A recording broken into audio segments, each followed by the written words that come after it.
leta y'u Rwanda yatangaje ko iba ikuyeho ibiciro bishya by'ubukode bw'ubutaka abaturage bakishyura ubu bari basanzwe bishyura mbere y'uko itegeko rihinduka. Ni icyemezo nishimiye cyane, niyo mpamvu nkubwira nti bigaragaza aho u Rwanda rugeze, kuba basigaye bicara bakumva abaturage, bakumva ko natwe dufite ijambo.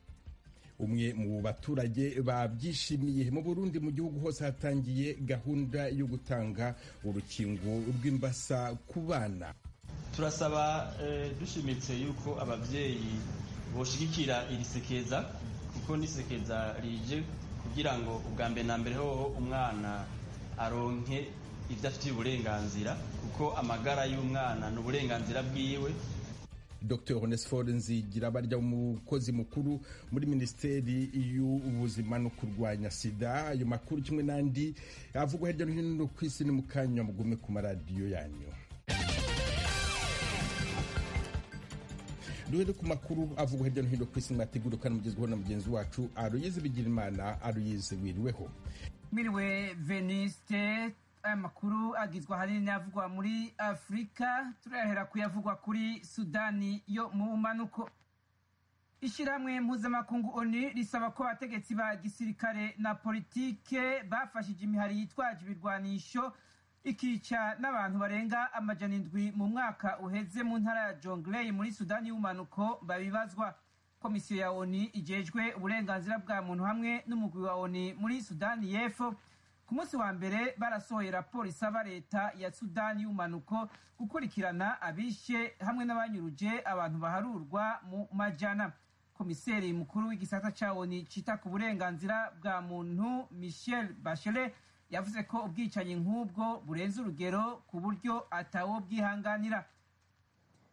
Ishyirahamwe mpuzamakungu ryitaho ineza y'abana Save the Children rivuga ko abana bari ku rugero rw'imyaka 11 bicwa baciwe imitwe n'intagondwa zigendera ku vyiyumviro vya Kisilamu muri Mozambique. Iryo shyirahamwe rifise icicaro mu Bwongereza ryavuze ko ryavuganye n'imiryango yahunze ingo zayo, aho yavuze ko ubwicanyi bw'agahomerabunwa bukorerwa abo bana. Imihari ishamikiye ku muhari w'iterabwoba wa leta ya Kisilamu ikorera cyane cyane mu ntara ya Cabo Delgado mu buraruko bwa Mozambique kuva mu 2017 nk'uko itororokanizo ry'amakuru ry'abongereza Reuters ribivuga. Iyo mihari yakunze gutana mu mitwe n'abasirikare ba leta kandi yaranafashe ibisagara bikomeye. Ishyirahamwe mpuzamakungu rikurikirana intambara n'ubwicanyi bushingiye kuri politike ryavuze ko abantu 670 bataye ingo zabo. Mu ndwi iheze leta z'ubumwe za Amerika yatangaje ko iyo mihari ari y'iterabwoba. Ku munsi wa mbere Amerika ivuga ko igiye kurungika abasirikare karuhariwe mu gihugu ca Mozambique kwigisha abasirikare ba leta ubuhinga butari buke bwa gisirikare. Muri Afrika kandi ishyirahamwe mpuzamakungu rigereranya ko hafi umuriyaridi w'amadolari ariyo akenewe ku kibazo c'inzara ihanze abanya-Nigeria barenga gato 5,000,000 mu buraruko bushira ubuseruko bw'igihugu. Ikigo ca ONU kijejwe imfashanyo OCHA kivuga ko naho hari ibikorwa vya gisirikare vyo gutuza imihari y'iterabwoba, iyo ntambara ibandanya yica no gukura abanyagihugu mu ngo zabo. Izo ntambara zimaze guhitana abantu 36,000 hamwe n'abababa 2,000,000 bahungiye mu bihugu vya Chad, Cameroon na Niger. Washington, ijwi rya Amerika. Leta ya Niger ivuga ko abagabo bitwaje inkoho bateye umugwi w'abantu bari bavuye ku isoko bica 58. Ico gitero cyo ku munsi wa mbere cabereye mu ntara yamamwo imidugararo ya Tiraberi, aho abantu 100 bishwe mu rukurikirane rw'ibitero vyabaye mu kwezi kwa mbere. Nta washotse yiyitirira ubwo bwicanyi bwo kuwa mbere, ariko imihari y'intagondwa ishamikiye ku muhari wa leta ya Kisilamu mu karere ka Sahara niyo izwi kwikorera muri ako karere. Abantu bishwe bari batahutse bavuye mu isoko ry'ibitungwa mu gisagara ca Bani Bangu hafi y'urubibe na Mali. Abo bakekwa gukora ubwo bwicanyi barasambuye n'amabutike y'ibiribwa. Iri tangazo ryasomwe ejo kuwa kabiri kuri televiziyo ya leta n'umuvugizi wa leta kandi yatangaje iminsi 3 igihugu gifashe yo kugandarira abishwe.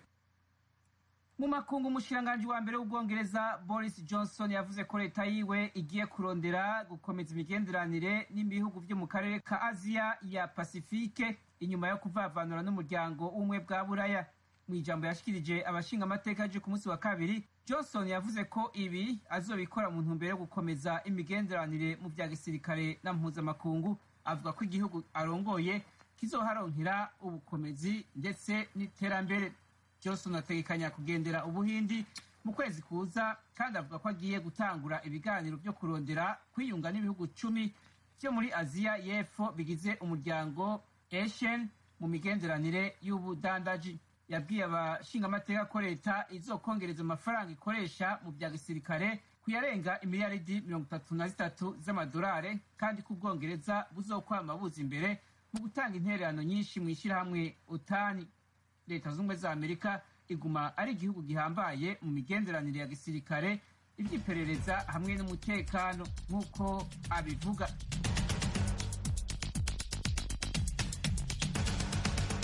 urakoze bigira imana. mukomeje kumva radiyo y'ijwi ry'Amerika yumvikanira kuri FM 104.3 mu Rwanda no kuri FM 88.3 radiyo inshuti ya bose mu Burundi. turi ku mirongo migufi ya shortwave kuri metero 1922.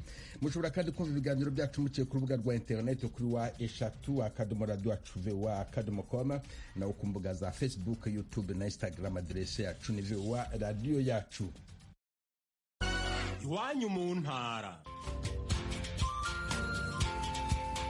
Tuyagire mwisanzuye kwijwi rya Amerika. Ni kuva ku wa mbere gushika ku wa gatanu, kuva 7 gushika 7 n'igice z'umutaga. Iwanyu mu ntara, iwanyu mu ntara, iwanyu mu ntara.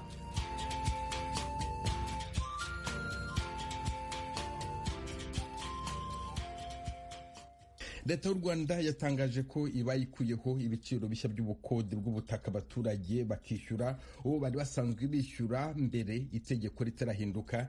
ni icyemezo cyashimishije abatari bake batahwemye kugaragaza ko umusoro wakwa ku butaka bwabo ubaremereye. inkuru irambuye Asumta Kabuyi. Iki cyemezo cyaraye gitangajwe na Minisitiri w'Imari n'Igenamigambi Uzziel Ndagijimana. ni icyemezo gifashwe nyuma y'aho abaturage bakomeje kugaragariza ko babangamiwe no kuzamura ibiciro ku bukode bw'ubutaka bwabo. Mu ijoro ryo kuri wa kabiri nibwo Minisitiri w'Imari n'Igenamigambi yumvikanye asobanura impinduka kuri uyu musoro. Inama Minisitiri yanzuye ko izamuka ry'ibiciro ryari ryatangajwe riba risubitswe, noneho abasora bagasora imisoro yari iriho mbere y'irizamuka. Itariki ntarengwa kwishyura iyi misoro yari impera z'uku kwezi kwa gatatu. nanone inama ya Minisitiri yemeje ko icyo gihe cyakongerwa kugira ngo abantu basore bitonze kugeza mu mpera z'ukwezi gutaha kwa kane. Abamaze gusora mbere bashingiye ku biciro bishya biri hejuru arengaho bazaheraho umwaka utaha basora imisoro y'umwaka utaha. Iyi nkuru yashimishije abatari bake bagiye babigaragaza bandika ku mbuga nkoranyambaga berekana ko leta yumvise akababaro kabo. Umuturage wavuganye n'ijwi rya Amerika yagaragaje ko ari umwe mu bari barananiwe kwishyura uyu musoro, ariko yishimira ko leta yashyize mu gaciro ikareba ubukene bahuye nabwo cyane cyane kubera COVID-19. nanjye ndi mu babyinubiraga uyu mwaka nandi amafaranga ndashobora kuyabona na rimwe, uko nararebaga ubuzima mfite nkareba umutungo mfite wo gusorera, nagereranya n'ibyo ninjiza ngasanga bidahura na rimwe. nari navuze ko rero nzabireka uko bimeze kose, ntabwo nari narigeze ntekereza kongera kugusora. ni icyemezo nishimiye cyane, niyo mpamvu nkubwira nti bigaragaza aho u Rwanda rugeze, kuba basigaye bicara bakumva abaturage, bakumva ko natwe dufite ijambo. Depite Frank Habineza wo mu ishyaka rya Green Party, ishyaka ritavuga rimwe na leta, ryakunze kugaragaza ko umusoro umuturage asabwa ku mutungo utimukanwa utajyanye n'ubushobozi bwe. Depite Habineza akaba yasabye leta ko yazanakomeza kunonosora itegeko rirebana n'uyu musoro kugira ngo utazakomeza kuremerera abaturage. Icyo cyemezo cyakiriye neza, ariko bavuze yuko bakibyigaho batarafata umwanzuro wa burundu, kuko icyifuzo cyacu cyari uko nibura wagabanuka akaba kuri 100 ukagera nibura ku mafaranga 100. Icyo navuga kuri uyu munota nuko twashimiye cyane intambwe yatewe, ni intambwe nziza. nibura inama ya Minisitiri cyangwa guverinoma yumvise agahinda k'abaturage, cyane cyane muri iki gihe cy'iki cyorezo cya corona, ko abantu ubukungu bwabo bwahungabanye cyane. Ndumva ari ikintu twashimiye kandi twongera dutegereza ku mwanzuro wa burundu bazafata kuri imisoro. Kugeza ubu ikigo cy'igihugu gishinzwe imisoro n'amahoro gitangaza ko kibarura ubutaka bugera kuri miliyoni bwagombaga kuba bwishyuye imisoro, ariko ubu iki kigo kigaragaza ko abantu bagera ku 188 aribo bamaze kumenyekanisha umusoro w'ubutaka. Rwanda Revenue yumvikanisha ko mu bamenyekanishije uyu musoro bagombaga kwishyura hafi miliyari 17, ariko amaze kugera mu isanduku ya leta atarenze miliyari 7. Rwanda Revenue igasobanura ko igiye gufata ingamba kugira ngo leta itazabura amafaranga yari yateganije. Komiseri Bizimana Ruganintwari Pascal uyobora iki kigo yabigarutseho. Natwe tugiye gufata ingamba zo gutuma igabanuka, navuga ku nyengo y'imari y'amafaranga ari kwinjira, tugerageza kuyigira rito. Tuzakora iki rero? Uko tugiye cyambere na mbere nuko tugiye kureba uburyo abantu bose bagomba gusora ya musoro bawusora. Ubwo tuzagira ubufatanye n'inzego z'ibanze kugira ngo tubagereho bose mu buryo bwatuma nibura abasora baba benshi. Ndibwira ko mu by'ukuri twizera cyane ko kwagura umubare w'abasora bizatuma ubwinshi bwabo mu by'ukuri ntabwo mbona ingaruka zizaba nyinshi cyane, kubera yuko dukoresheje ibipimo bya kera, ahubwo bizasaba ko noneho Rwanda Revenue natwe tugire imikorere navuga ituma abantu bose basora umusoro. Guhera mu kwezi kwa karindwi umwaka ushize nibwo umusoro mushya watangiye gutangwa nk'uko byateganywaga n'itegeko ry'umusoro ku mutungo utimukanwa ryasohotse mu mwaka w'ibihumbi 2018. Uwo musoro w'ubutaka wavuzweho cyane wagendaga ko amafaranga acibwa kuri metero kare y'ubutaka ari hagati ya 0 kugera kuri 300, avuye hagati ya 0 kugera kuri 80. Iki cyemezo kije gikurikira ikindi kirimo kunonosorerwa mu nteko ishinga amategeko, aho mu minsi ishize abadepite baherutse kwemeza umushinga w'itegeko rigenga ubutaka mu Rwanda, aho muri uyu mushinga hari ingingo iteganya ko imyaka y'ubukode burambye iziyongera ikaba 99 ivuye kuri 20 yatangwa ku butaka bwagenewe guturwamo cyangwa 30 ku butaka bwagenewe ibikorwa by'inganda. Assumpta Kaboyi, Ijwi ry'Amerika, i Kigali. Mu Burundi kuri wa gatatu haratangira gahunda yo gutanga urukingo rw'imbasa. Abana barenga 670 bataragera ku myaka 5 nibo bazakingirwa mu gihe cy'iminsi 3. Inkuru irambuye Pierre Claver niyo nkuru. Isekeza ryo gutanga urucanco rwo gukingira abana ingwara y'ubukangwe poliomyelite ryatanguriye mu ntara ya Ngozi. Dr. Onesphore Nzigirabarya, umwunganizi mu bushikiranganje bw'amagara y'abantu no kurwanya sida, yatangaje ko ari urucanco ruzotangwa mu gihugu cose ku bana batarashikana imyaka 5. Urucanco rutangwa n'urucanco rwo kurwanya ingwara y'ubukangwe, hakazocandagwa abana bavutse hagati y'ukwezi kwa gatandatu 2016 n'ukwezi kwa gatatu 2018, bigaterwa n'uko muri ico kiringo igihe bavuka hariho ikena ry'urwo rucanco isi yose, arico gituma abo bana ntibari baruronse ico gihe bategerezwa kurongerako. Ubu n'abana bafise hagati y'imyaka 3 n'imyaka 4 n'amezi 9, ni kuvuga n'abana baharurwa mu gitigiri kingana n'ibihumbi 675 n'amajana 969 mu gihugu cose. Ubwo rucanco rwaheruka gutangwa imbere y'umwaka w'ibihumbi 2016, mu gihe ari urucanco rwabwirizwa guhabwa umwana wese akwije amezi 3 n'igice. Ubushikiranganje bw'amagara y'abantu busigura ko ico kibazo cari catewe no kubwo rucanco rwakenye kw'isi yose. Aho niho ishirahamwe riharanira inyungu z'abagwaye Cadre d'Expression des Malades au Burundi Semabu ribona ko habayemo agahaze. Sylvain Habanabakize, umuvugizi wa Semabu, yabwijwe ry'Amerika ko ubushikiranganje bw'amagara y'abantu bwahonyanze agateka k'abana. Muri Semabu twaratangayeho twumviye ko hariho abana bataronse urucanco rwo kubakingira ingwara y'ubukangwe. Ikindi cyadutangaje ni ukubona ubushikiranganje bujeje kubungabunga amagara y'abantu butitwararitse gucandaga abo bana batari bagiriwe amahirwe yo kuronka urwo rucanco, bukaba buvyumviriye ari uko mu gihugu kibanyi ca Kongo iyo ngwara yasubiye kwibonekeza. Uravye rero imigenderanire Uburundi bufitaniye na Repubulika Iharanira Demokarasi ya Kongo, nta nkeka ko ubushikiranganje bwacu bwoba bwiyumviriye kuzitira bwamaze konerwa. Muri Semabu dusaba ko hatoba gusubira gufata minenerwe gikorwa kijanye n'amagara y'abantu, na cane cane ku ngwara zandukira, kuko dushobora gusanga dutakaje vyinshi haba ku magara y'abarundi no ku butunzi bw'igihugu. Umugambi PEV w'igihugu ujejwe gucandaga ibibondo uhamagarira abavyeyi gusidukana n'iyo nka kugira ngo abana bose bakingigwe ubukangwe. Dr Olivier Nijimbere atwara uwo mugambi araburira abavyeyi ku ngaruka mbi z'iyo ngwara iterwa n'isuku rike ku bana.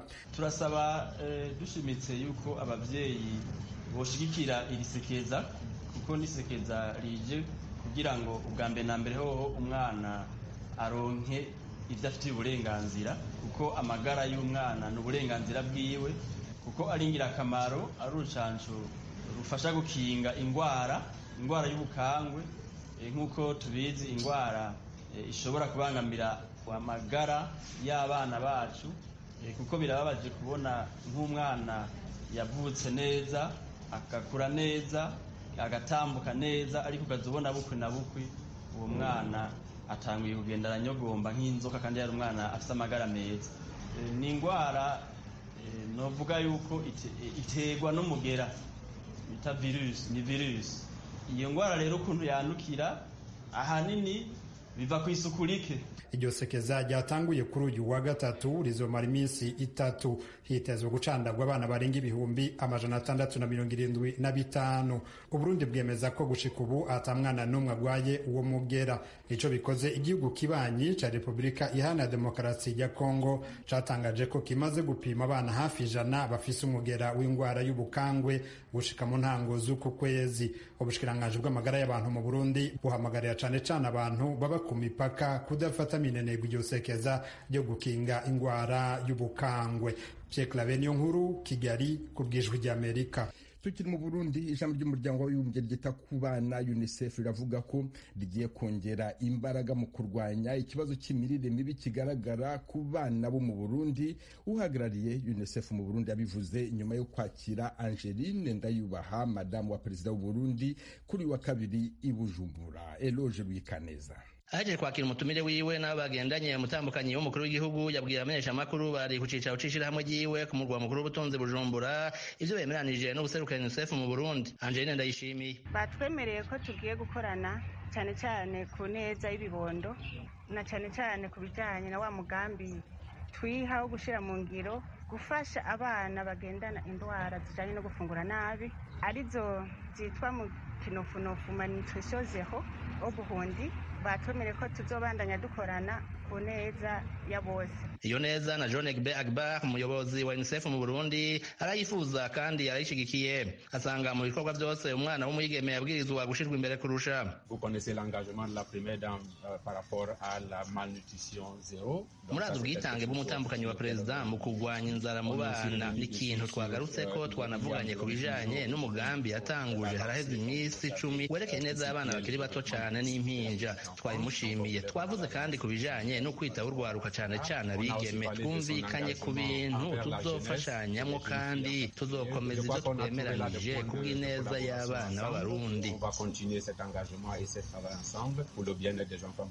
Niko Agbar amenyesha. Ariko umupfasoni w'umukuru w'igihugu asanga nubwo abana b'abigeme bakeneye kwitabwaho kurusha n'abahungu batosigara inyuma. Yanasavye ko abana abanyamwema bofatwa n'ico gisata ca ONU cita ineza y'ibibondo nk'umurwi wakumiriwe bagafashwa mu buryo bushemeye. Twumvikanye ko tuzobandanya dushira imbere y'ineza y'umwana naho bafatiye cyane ku neza y'umwana w'umwigeme ngo masubiramwe nk'umuvyeyi yuko ari ku neza y'ibibondo byose, cyane cyane ko ikibondo ari kazoza kejo k'igihugu cacu, na cyane cyane ngo inkoni yo kwishimikiza mu busaza uyica ukiri muto, na cyane cyane yuko turose n'abadushigikira bibatsa ko tuzadufise inkoni nyinshi kandi zikomeye cyane. Aba bose bari ngaha barumva ko bategereza kugarukira ineza y'ibibondo. Bavuze ko bakurikirana n'abana bakumiriwe, twaciye tubasaba ko bategereza gushigikira n'abana banyamwema muri abo bana bakumiriwe, kuko twasanze abana banyamwema barakumirwa aho n'abavyeyi babo basanga bakumiriwe. Rero nta mwana n'ikinono na nyamwema twamushize imbere mu bana bazokwitabwaho. Hafatiwe ku biharuro bitangwa n'igisata ca ONU kijeje gutabara na OCHA, ibice 56% birenga vy'abana batarakwiza imyaka 5 mu Burundi barugarijwe n'ikibazo co gufungura nabi bakarwara ingwara zibiturutseko, mu gihe umwaka ushize abantu barenga 1,700,000 bari bakeneye gufashwa kugira ngo babone uko babaho. ni mu gihe ishyirahamwe mpuzamakungu ry'itamagara y'abantu ku isi OMS rivuga ko ibitigiri bigeze ku bice 40% ibintu biba byayangaye. Kuva mu mwaka wa 2015 Burundi buracaharurwa mu bihugu icuka ca politike, imibano n'ubutunzi bitifashe neza, bukaba bufise ibice biri hagati ya 90-95% by'abanyagihugu babeshejweho n'amadolari 2 gusa ku munsi. Eloge Urikaneza, Ijwi rya Amerika. bakunze baradijwe rya Amerika mutuye mu burasirazuba bwa Repubulika ya Demokarasi ya Kongo tubararikire kujya mukurikira ibiganiro byacu ku maradiyo akurikira. Radio Communautaire La Voix de Mikeno ibunagana ni ku murongo wa FM 99 n'ibice 7. Radio Ngoma na Amani mu mujyi wa Baraka kuri FM 88 n'ibice 8. Radio Baraka FM nayo mu mujyi wa Baraka ku murongo wa FM 94 n'ibice 4. Radio Communautaire de la Vérité ikorera mu mujyi wa Kiwanja kuri FM 99. N'abadukurikira bari mu majyepfo ya Uganda mwakumva ibiganiro byacu kuri Radio Ijwi Riyobora Voice of Muhabura ku murongo wa FM 88 n'ibice 9. Ni Radio Ijwi rya Amerika iminsi yose kuva kuwa mbere kugera ku cyumweru.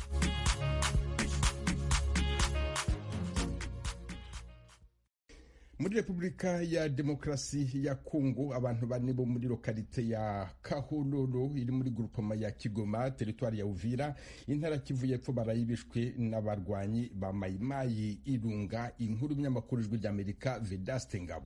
Ibi bitero byabereye ahitwa Kageregere Gwikubo Kahungwa na Gosheni bikogwa n'abagwanyi bo Mayimayi Irunga. Amakuru amwe akabavuga yuko bari bafatikanyije nawo muri Red Tabara bisha abantu bane batwara n'inka zirenga 100. Umuvugizi wa Mayimayi Biloze Bishambuke Aimable na Bulizi uvugira na Mayimayi Irunga yabwijwe rya Amerika yuko bateye iyo mihana kubera yarimo ingabo za Colonel Charles Sematama uheruka gutoroka igisirikare cya Kongo, kandi ko muri iyo mihana habakekwa imbonera kure zazanywe na Nyamusaraba zivuye i Burundi. Haba intambara hagati ya Ilunga General Ilunga Rusesema Kilofoka yari kwarwanya umukoloneli Charles Sematama wavuye ejo bundi mu gisirikare cya Kongo ahunga asanga makanika hariya za Muramza cyangwa se za Kamombo bagenda guhungamanya umutekano w'abasivile hariya.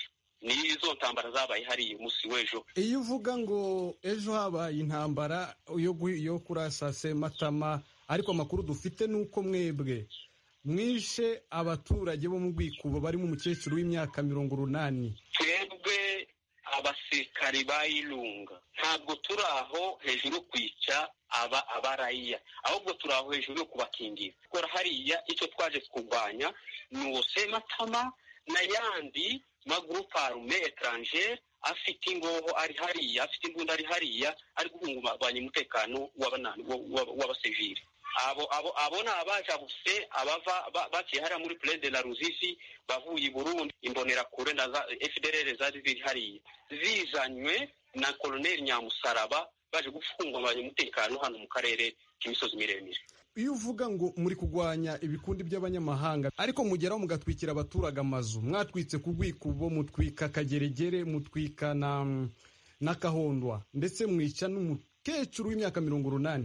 Iyo ahantu harwaniye inzovu zibiri izasi nizo biza bikomereka, ayo mazu ntiyoreka gutwikwa kandi ari yapangishije ayo magroupe armé. Ariko twe ntabwo twishe uwo mukecuru, nta muntu twishe, nta muraya twishe.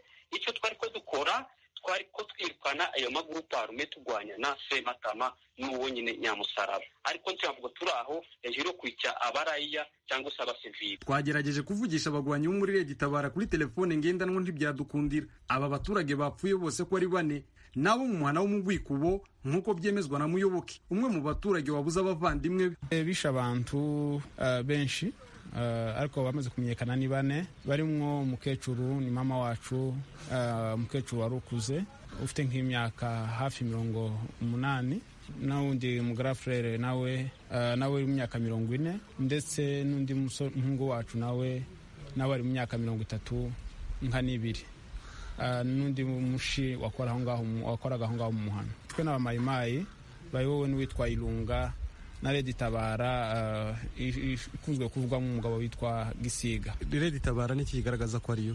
Red Tabara ejo bagumye bumvikana ku Byombo. Gisiga wenyine yagumye kuvuga ko ariwe waje kumara abantu ati kandi ntabwo naje mfite gusubirayo, naje gutura hano muri iyi mihana yanyu. Baravuye mu Masango bose niyo baje bavuye. Bageze mu Marango rero bigabuye mwo inzira zine, hari abaciye mu Majaga ari nibo bateye Kageregeri, n'abandi baciye bamanutse inzira zitatu zunamiye imihana itatu ariyo Kahundwe na Rwikubuzi ibiri. Gusa ingabo za leta ntizatabaye muri ako karere kuko zitagakoreramo. Ibi bitero byibasiye abo baturage bo mu bwoko bw'abanyamurenge batuye Gahororo bije bikurikira ibindi abagwanyi ba Red Tabara na Mai Mai Irene bagabye mu kwezi kwa mbere k'uyu mwaka mu baturage batuye muri Groupement Bijombo aho bisha abantu 4. Vedaste Ngabo ku bwa Radio Ijwi rya Amerika Uvira mu Ntara Kivu y'Epfo. Uyu ni umwanya w'ivyaranze no munsi mu mateka na Venuste Nshimiyimana.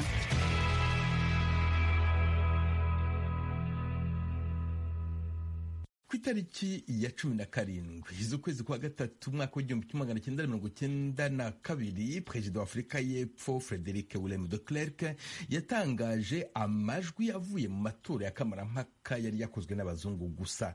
Yari yayiteguye ashaka kureba niba abazungu bashyigikiye impinduramatwara yari yatangije mu kwezi kwa kabiri umwaka w'1990. Ku buryo butangaje abenshi mu bazungu bavuga ururimi rw'iki-Afrikaans bashyigikiye ko imishyikirano n'amashyaka atavuga rumwe n'ubutegetsi ikomeza.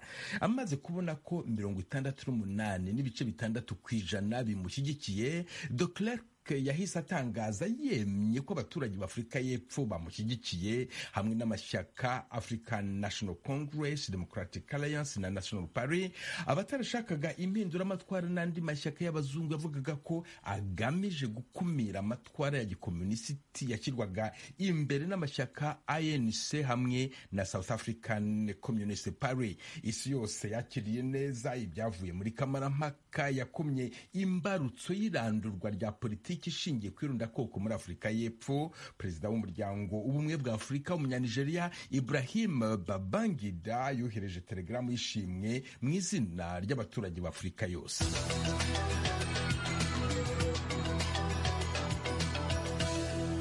Washington, Ijwi rya Amerika. Aha niho dusoreje aya makuru hamwe na Mukubiri ya Baro amfashije kuyabagezaho. Mbifurije gukomeza kugira umunsi mwiza. Mwari kumwe na Venuste Nshimiyimana.